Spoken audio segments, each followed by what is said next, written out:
રાધે રાધે રાધે, જય સિયારામ. આપણે શ્રી શ્રી ચૈતન્ય મહાપ્રભુ અને રાય રામાનંદનો સંવાદ ચાલે છે. એમના વિશે આપણે વર્ણન લઈએ, આગળ વધીએ. ચૈતન્ય મહાપ્રભુ પ્રશ્ન કરે છે, મુક્ત મધ્યે કોણ જીવન મુક્ત કરી માની. મતલબ ચૈતન્ય મહાપ્રભુ કે છે કે હજારો મુક્ત પુરુષો છે કે, પણ વાસ્તવમાં એ મુક્ત પુરુષોમાં આપણે કોને મહાન માનવું? મુક્ત પુરુષો તો અનેક છે, ચાલો જીવન મુક્ત પુરુષો પણ અનેક છે, જ્ઞાનીને પણ મુક્ત પુરુષ કહેવામાં આવે, પણ વાસ્તવમાં એ મુક્તોમાં વધુમાં વધુ મોટો મુક્ત કોને માનવો? ચૈતન્ય મહાપ્રભુ પૂછે છે, મુક્ત મધ્યે કોણ જીવ મુક્ત કરી માની? તો રાય રામાનંદ જવાબ આપે છે, કૃષ્ણ પ્રેમ યાર સે મુક્તિ શિરોમણી. જેને કૃષ્ણ પ્રેમ પ્રાપ્ત થયો છે ને એ મુક્તોનો પણ શિરોમણી છે. મતલબ મુક્તો થયેલા છે એનો પણ શિરોમણી મહાન ઈ છે જેને કૃષ્ણ પ્રેમ પ્રાપ્ત થયો છે. આ વાત શ્રીમદ ભાગવતના 6થા સ્કંદના 14મા અધ્યાયના 5મા શ્લોકમાં કહેવામાં આવી છે. અહીંયા ટીકા લખેલી છે 6:14:5, અને એમાં એવો શ્લોક આવે છે, મુક્તાનામ અપી સિદ્ધાનામ નારાયણ પરાયણ સુદુર્લભ પ્રશાંતાત્મા કોટિસ્વ અપી મહામુનિ. મતલબ હજારો મુક્તોમાંથી કોઈ એક જ નારાયણ પરાયણ હોય છે, અને 1000 નારાયણ પરાયણમાંથી કોઈ એક કૃષ્ણ પ્રેમી હોય છે. એ કૃષ્ણ પ્રેમી મુક્તોમાં સર્વશ્રેષ્ઠ, એનાથી મોટો બીજો એકેય નથી. મતલબ મુક્તિ તો જ્ઞાની લોકોને પણ મળી જાય છે, પણ કૃષ્ણ પ્રેમ અને કૃષ્ણ ભક્તિ ઈ વાસ્તવમાં બધાને મળતી નથી. ઈ મળવી વાસ્તવમાં અતિ અઘરી છે. એટલે મુક્તોમાં કૃષ્ણ પ્રેમી શ્રેષ્ઠ, એટલે કૃષ્ણ ભક્તિ મળી હોય તો માનવાનું કે આપણે મુક્તો કરતા પણ આગળ છીએ, જેને મુક્તિ મળી ગઈ છે એના કરતા પણ આગળ છીએ. આવી વસ્તુ છે. પછી ચૈતન્ય મહાપ્રભુ શું પૂછે છે, ગાન મધ્યે કોન ગાન જીવેર નિજ ધર્મ. ગાન એટલે કીર્તન. મતલબ અનેક પ્રકારના કીર્તનો છે, અનેક પ્રકારના ગીત છે, તો આ જીવો માટે કયું ગીત ગાવું એ ધર્મ છે. કયું ગીત ગાવું જોઈએ જીવોએ? ગાન મધ્યે કોન ગાન જીવેર નિજ ધર્મ. તો રાય રામાનંદ કહે છે, રાધા કૃષ્ણ પ્રેમ કેલી એ ગીતેર મર્મ.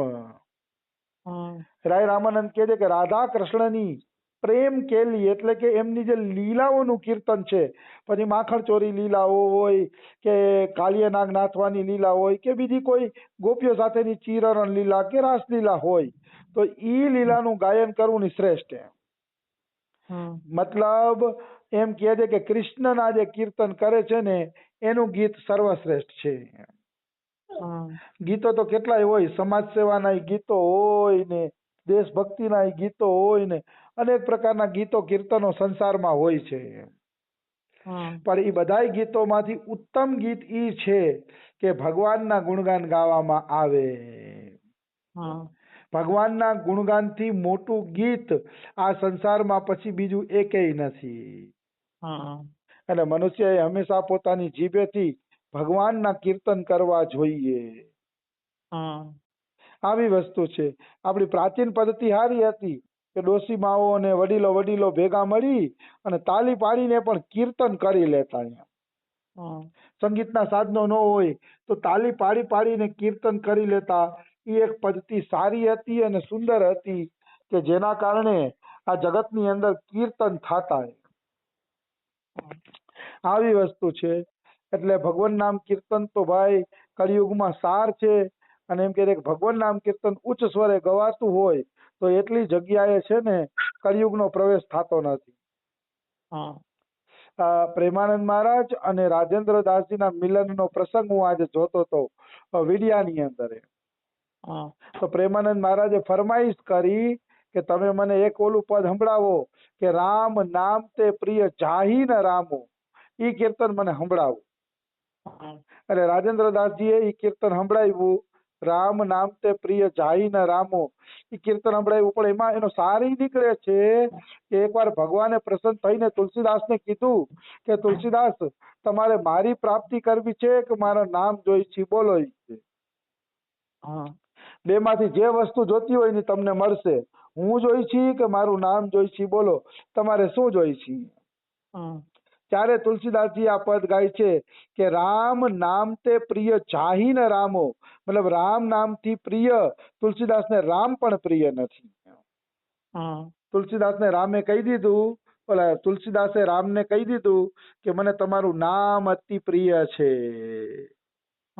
એટલે તમે મળો કે ન મળો પણ તમારું નામ મારી પાસે રહેવું જોઈએ અને ઈ મને મળવું જોઈએ કે. તો આપણે એમ થાય કે આવું કેવી રીતે માગ્યું? આવું માગવાનું કારણ શું? આવું માગવાનું કારણ શું? તો કે કારણ ઈ છે કે નામ છે ને એ પતંગની દોરી જેવું છે. જો કોઈના હાથમાં દોરી હોય ને તો માનવાનું પતંગ એના હાથમાં જ છે. એમ નામ જેના હાથમાં હશે ને એના હાથમાં ભગવાન છે જ. નિશ્ચિત ભગવાન છે, એમાં કોઈ એટલે કોઈ શંકા નથી. નામ એવી દોરી છે કે નામ હાથમાં છે તો ભગવાન તમારા હાથમાં જ છે, એ પાકી વાત છે. એટલે મનુષ્યને ભગવાન કરતા ભગવાનના નામમાં પ્રેમ વધુ કરવો જોઈએ. ભગવાન કરતા ભગવાનના નામમાં વિશેષ પ્રેમ રાખવો જોઈએ, કારણ કે એ દોરી છે, એ દોરી હાથમાં છે તો પતંગ એક દિવસ હાથમાં આવી જ જશે. આવી વસ્તુ છે. રાધે રાધે ચલો ચપો ચલે આયેંગે બિહારી. રાધા નામે એવી દોરી છે કે ઈ હાથમાં હશે તો કૃષ્ણ ક્યાંય ભાગીને નહીં જાય. કૃષ્ણ હંમેશા રાધા નામ લેવા વાળાની પાછળ પાછળ ફરે છે. યસુમતી નંદન પીછે ફીરી હે, જો કો રાધા નામ સુમીરી હે. યશોદાનો લાલો જે રાધા રાધા નામ જપે છે એની પાછળ પાછળ ફરે છે.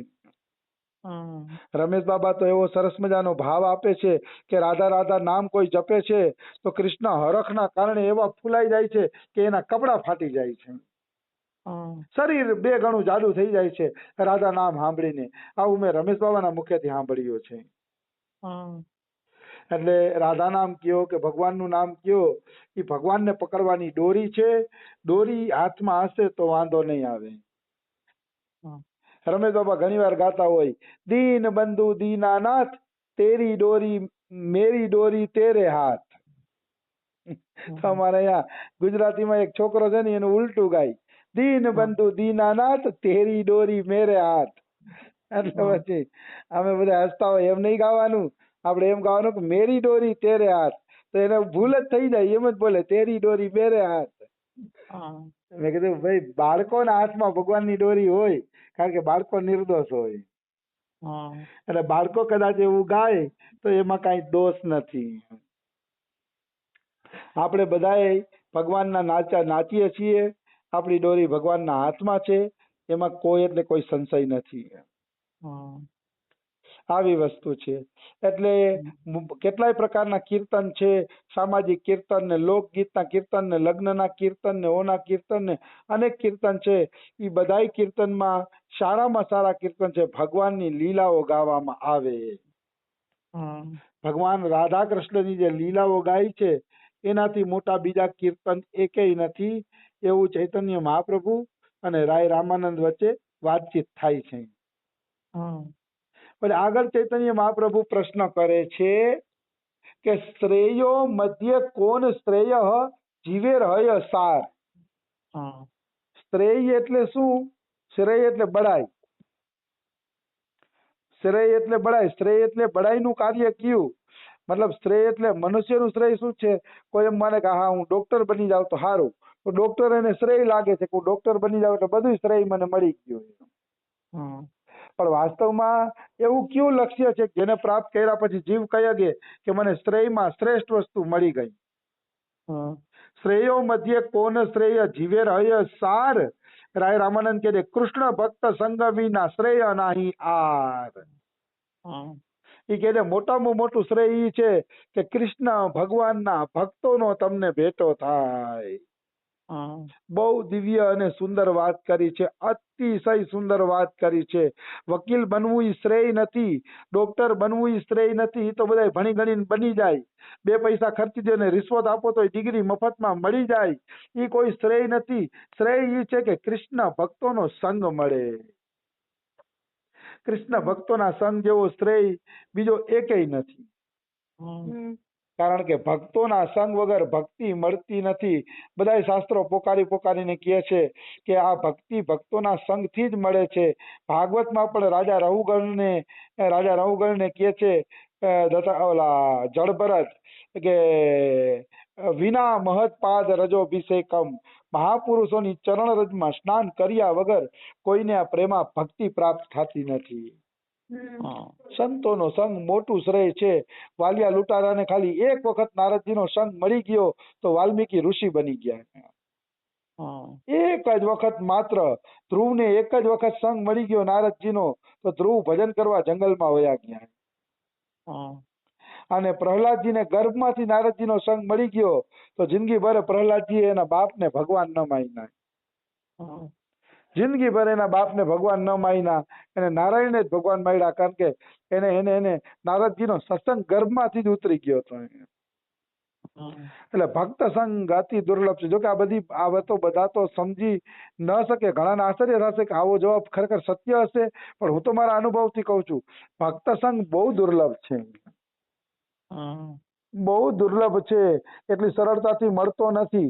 અહીંયા અમે બધા ભક્તિ કરવા આવ્યા હતા, પણ બધાના રસ્તા અલગ અલગ થઈ ગયા. ત્યારે ખબર પડે કે ભાઈ ભક્ત સંગ દુર્લભ છે. તકતો નથી. કોઈ ક્યાં વયું જશે, કોઈનો ક્યારે રસ્તો બદલી જશે, ક્યારે આપણે એકલા થઈ જશે, કઈ નક્કી હોતું નથી.